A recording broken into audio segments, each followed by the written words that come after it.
the exercise of the non-qualified option.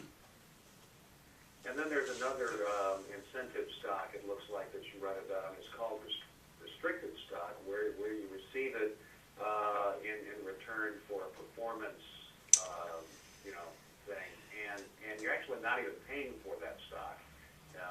Talk about that and the tax treatment there. Sure, and I would just say that as we start to get more sophisticated and cover restricted stock, and in the Forbes article that we'll link to, you'll see I refer to Section 83, which is the Internal Revenue Code provision that governs so-called restricted stock. These are basically performance-based criteria, but usually they're keyed to longevity of employment. So something like, I'm giving you 100 shares of stock in my company, provided that you stay here for the next 5 years. There are a couple of different sets of rules that apply, and as you say, Scott, in many cases you're not separately paying. I guess separately is a key, because the Internal Revenue Service views, I think correctly, this as the consideration that you're giving is your continued employment. You're continuing to provide services, and in effect, you're being paid a type of compensation, which is this restricted stock. Generally, the tax rules under this Code Section 83 say we don't tax it until we know if you're really getting it. So you got to wait the 5 years in my example. So you wait until the vesting occurs, and then we tax it.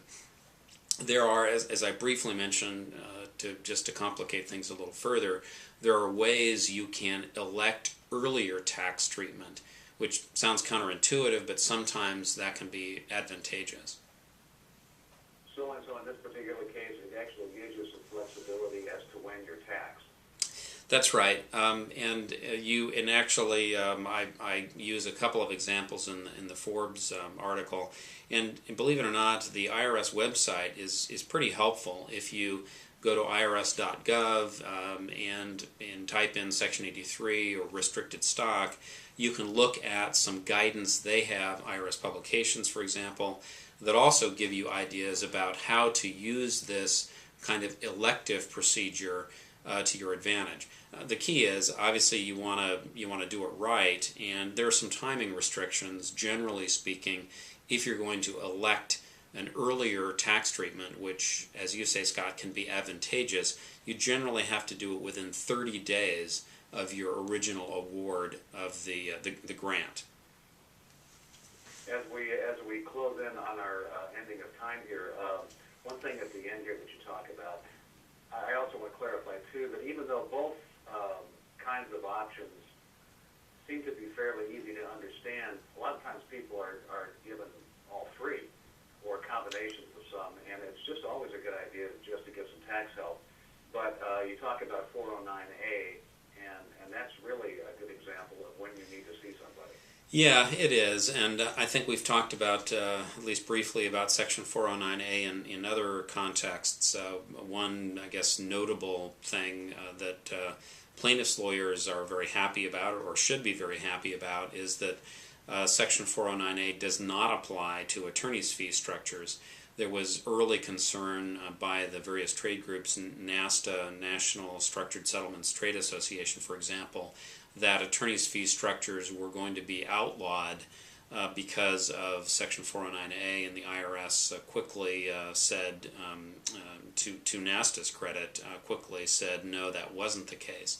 So, but you're right, Section 409A is one of those kind of quicksand provisions, and it can apply to various types of deferred compensation. On the whole, though, I mean, although I'm afraid there's no easy way to say these rules, on the whole, the stock option rules are not that complicated, but they're pretty unforgiving, and you don't want to later wake up and find out that you made a mistake that usually can't be corrected. Rob Wood is the host of the Tax Law Channel. You can also find him at Wood and Porter in San Francisco. WoodPorter.com is a great place to find all of his writings, and there are many, as well as here at the Legal Broadcast Network. Rob, I appreciate your time. Thanks again. Thanks again for having me, Scott.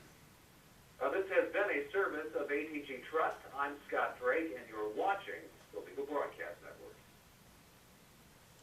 All right. We tried to we're trying to get under the 10-minute wire because YouTube has a